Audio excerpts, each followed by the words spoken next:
Hey everybody, it's Nico, and today's thought load is going to be about advice.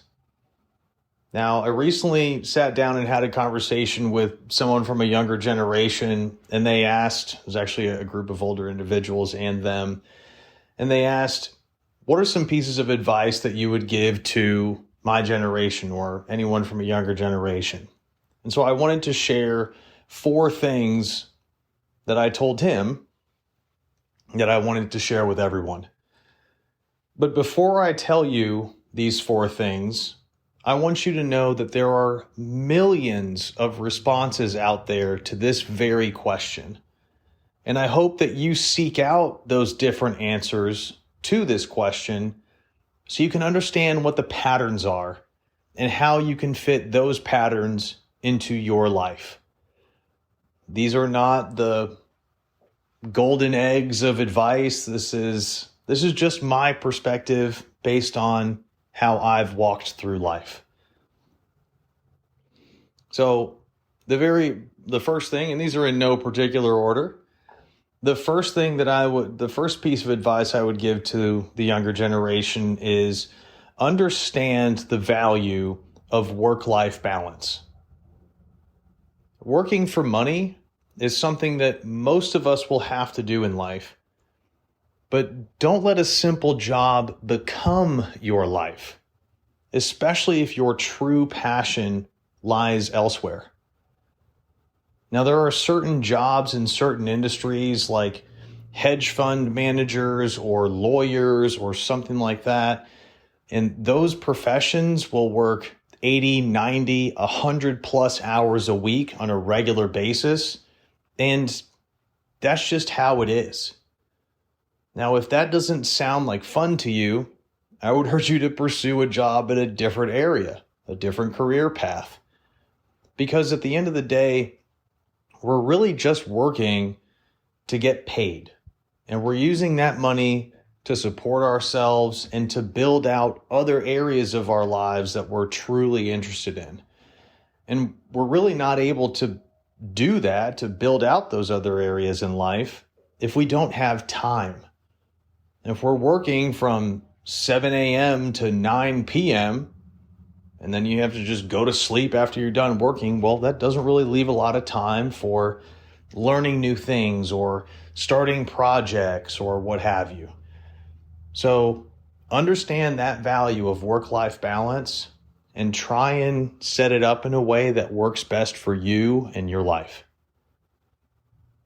The second piece of advice I would give is to invest in the future.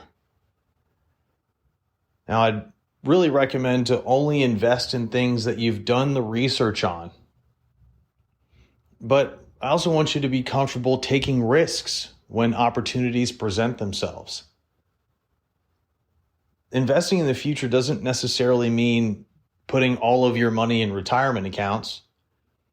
It also means investing in emerging markets, in real estate, and certain things like that.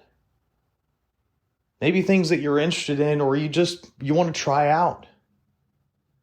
Make your money work for you instead of hoping that it's going to grow one day sitting in a savings account or something like that, because it really doesn't grow sitting in a savings account.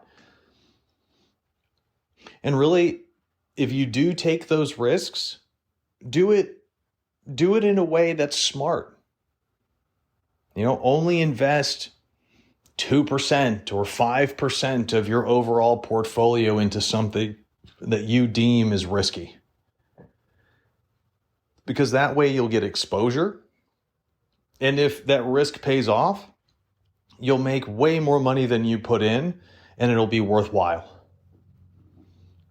But really, we have to invest in the future because that's how we're going to live a full life once we reach a certain age where all of those accounts and all of that money really comes to fruition, right? And the only way we can do that or get to that point is if we invest. Now, the third piece of advice that I would give to the younger generation is realize that getting into debt to go to school is not the only way to get ahead in life anymore. There's tons of online certification courses. There's tons of online universities. And what I would really recommend here is find a way to follow your passion and still get paid for it. And listen, if you think that, I don't know, reading books is your passion, and you think there's no way to get paid for it, go onto YouTube and I guarantee you that there's book review channels, or there's things that you can do to become an audiobook reader or something along those lines. There's always a way, sorry about the noise there. There's always a way to turn your passion into money. Sometimes those options are just hidden from us, but they're out there. And with the power of the internet, we're able to look for those options and see which one works best for us. But the thing that I hate seeing these days is that someone went to school, they've got six-figure debt, and even though they have a job, they're really not making as much as they should because they're paying off student loans. Listen, guys, student loans are ridiculous. It's, I think, the only loan type that you cannot declare bankruptcy on. That will be with you the rest of your life if you do not pay it. And so you have a couple options. You can take these online certification courses or go to an online university, or choose a university based on how much it costs.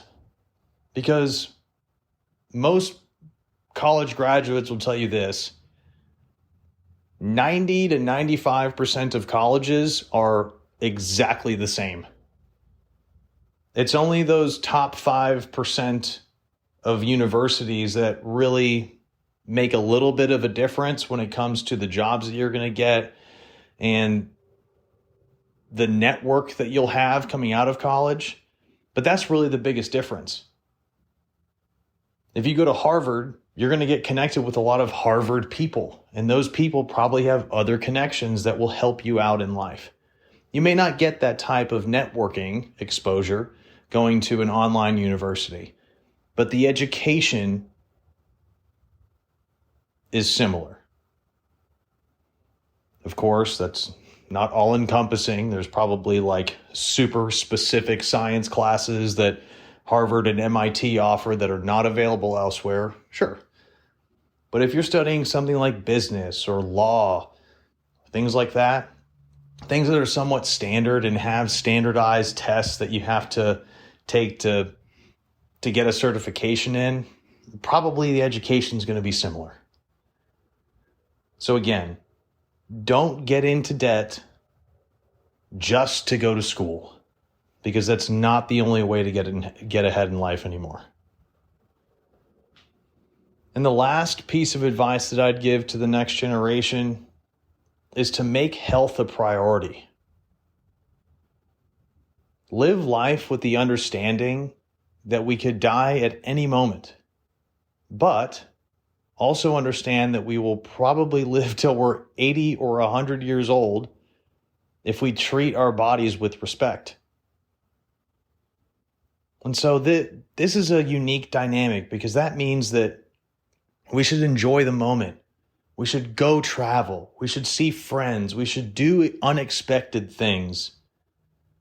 But we should also be sure that those things don't hinder your future financial goals. And really, we just have to find the balance that works best for you. Some people will travel the world in their 20s and go to tons of concerts and things like that. But because of the money they spend on those things, they may have to delay certain investments later on in life. That's okay. That's the way they choose to do things. And other people do the exact opposite. Whatever works for you. But if we do all of those things, we have to be healthy. Because even though We have the energy when we're younger to travel, to do all of those things. If we're not alive later on in life to enjoy the other things that we've prepared for, it's not worth it. And listen, guys, I'm here to tell you that getting old does not mean that you're going to have no energy. I've heard of several people that are 60, 70, 80 years of age running marathons, doing active stuff all the time, and they have energy for it. But it's because they've made health a priority. It's because they've lived their life a certain way so that they can enjoy that stuff. And if you destroy your body in your 20s, you're probably going to feel that as you get older. But know that you can make changes, lasting changes, powerful changes. I was someone that drank a lot in my 20s, and I don't anymore. And I feel probably better today, even with a knee injury, than I did at some points in my 20s. It's crazy. And it's all because I've chosen to make health a priority. Now, would I go back and change some of the things that I did in my 20s to make health a priority sooner? Yeah, sure.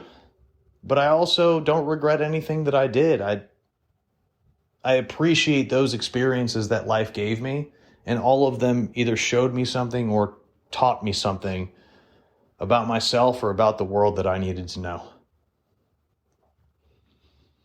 But learn about food. Learn about the foods that work for you. Make health a priority. Drink more water. Get better sleep.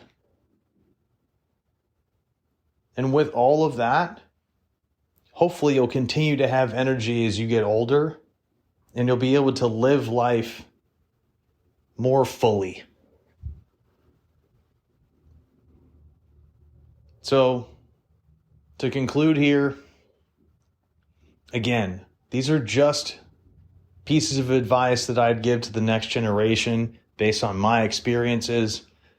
But go out there and see what other people say. And I guarantee you, if you look at enough answers to this question, you'll start to see patterns. And you'll start to realize that maybe those older folks know a little bit about the world. They know a little bit about what it takes to succeed, or they know a little bit about how we can live a better life. Guys, if you like this podcast, be sure to give us a follow so you keep up to date on everything that we're doing. I hope you have a great week. And we'll see you again next week for another Thought Load. And as always, begin the duel, win the day.